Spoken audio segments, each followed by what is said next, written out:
कुसुमसङ्काशं काश्यपेयं महाद्युतिं तमोरि सर्वपापघ्नं प्रणतोऽस्मि दिवाकरम्।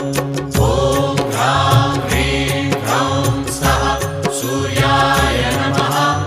ॐ ह्रां ह्रीं ह्रौं सः सूर्याय नमः। जपाकुसुमसङ्काशं काश्यपेयं महाद्युतिं तमोरि सर्वपापघ्नं प्रणतोऽस्मि दिवाकरम्। ॐ ह्रां ह्रीं ह्रौं सः सूर्याय नमः। ॐ ह्रां ह्रीं ह्रौं सः सूर्याय नमः। जपाकुसुमसङ्काशं